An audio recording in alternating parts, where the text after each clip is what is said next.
এখন অনলাইনে দেখতেছি প্রায় প্রোটিন বানিয়ে আমার সবাই ভাইরাল হয়ে যাচ্ছে, তো আমারও মনে হলো তো আমি কেন বানাচ্ছি না, আমি কেন বসে আছি। তো আসসালামু আলাইকুম everyone, welcome to my another blog. আমিও চলে আসলাম আপনাদের সাথে প্রোটিন শেয়ার করতে আমার মতো করে। তো আমি এখানে একটা কাঁচের পেয়ালা নিছি, এখানে জাল দেওয়াই থাকে। তো আমি আবার বাসায় জাল দিয়ে তো আমি 2 কাপ পরিমাণে দুধ এখানে ইউজ করলাম। তো এখানে আমি 5-6টার মতো বিস্কিট দিয়ে দেব। মিল্ক যে বিস্কিটটা আছে ওইটা আমি এখানে ইউজ করতেছি। মিল্ক বিস্কিটটা ভিজে গেলে দুধের সাথে একটু ভিজার জন্য আমি রেখে দিয়েছি, তো এখানে ভিজে গেলে আমি একটা ইলেকট্রিক বিটারের সাহায্যে এটাকে বিট করে নেব 1 মিনিটের মতন। সো আমি এখানে একটা বিস্কিটের সাহায্যে এটাকে একটু ভেজানোর চেষ্টা করতেছিলাম।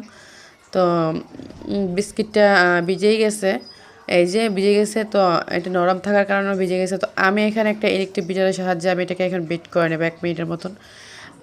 আপনাদের বাসায় যদি ইলেকট্রিক বিটার না থাকে তাহলে আপনারা কাঁটা চামচের সাহায্যেও এটাকে বিট করতে পারেন।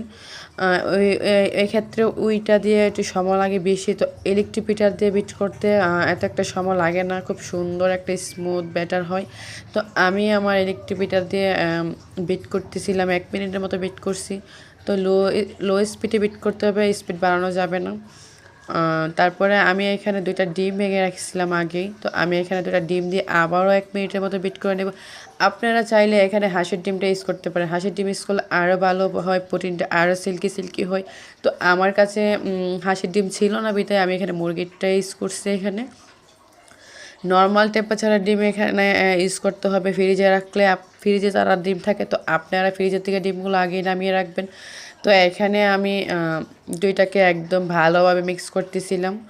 তো আপনারা চাইলে এখানে ভ্যানিলা এসেন্সও ইউজ করতে পারেন ডিমের ব্যাড স্মেলটা দূর হওয়ার জন্য। তো আমি এখানে চিনি ইউজ করতেছিলাম, আমার মিষ্টির পরিমাণ মতো আমি এখানে দিচ্ছিলাম। তো আপনারা আপনাদের ব্যালেন্স অনুযায়ী মিষ্টি যতটুকু খান অতটুকু পরিমাণে এখানে চিনি ইউজ করবেন। তো আপনারা এখানে ডিমের যে ব্যাড একটা স্মেল আসে, এটা যদি না হয় তার জন্য আপনি ভ্যানিলা এসেন্স এখানে ইউজ করতে পারেন। তো আমার হাতের দ্বারা ছিল না, সেই জন্য আমি এটা এখানে ইউজ করলাম না। তো এটাকে আমি একটু ভালোভাবে মিক্স করে নিচ্ছি ইলেকট্রিক বিটার দিয়ে। তো আমি এখানে ক্যারামেলটা প্রয়োজন হয় প্রোটিন বানানোর জন্য, এটা হচ্ছে মূল উপাদান।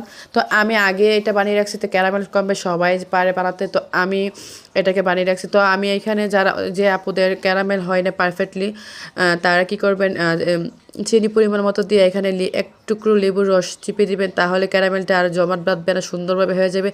আমি যে এখানে ভ্যানিলা এসেন্স ইউজ করি নাই ডিমের ব্যাড স্মেলের জন্য, আমি যে এখানে লেবু ইউজ করেছি সেইটাতেই আমার ডিমের যে একটা ব্যাড স্মেল সেটা আর আসবে না। তো আমি এখানে ব্যাটারটা ভালোভাবে ছাঁকনি দিয়ে চেলে নিয়েছি, তো ভালো একটা স্মুথ ডোয়ের জন্য। তো আমি এটা অনেকটা স্মুথ হয়ে গেছে। তো এখানে আমি একটা ঢাকনা দিয়ে আমি এটা বক্সটাকে আটকিয়ে দিয়েছি। তো এখানে একটা বড় কড়াইয়ের মধ্যে আমি পানি দিয়ে একটা স্ট্যান্ড দিয়ে পানিটাকে গরম করে নিয়েছিলাম। তো এইখানে গরম হয়ে গেছে, তো আমি এটা একটু বসিয়ে দেবো এখানে। তো এটা একটু ঠিকঠাকভাবে বসছে কিনা আমি এটাকে আবার চেক করতেছিলাম। কাইত হয়ে বসলে তো এটা একদম সুন্দর হবে না জিনিসটা। তো আমি দেখলাম আবার কাইত হয়েছিল, তো আমি একটু সোজা করে দিয়েছি। তো এটাকে আমি আবার ঢাকনা দিয়ে বসিয়ে দেবো। তো বসানোর পরে আমি ডাইরেক্টলি আপনাদের ফ্রিজে রেখে একদম সুন্দরভাবে পরিবেশন করে আপনাদের সামনে চলে আসছি 20 মিনিট পর।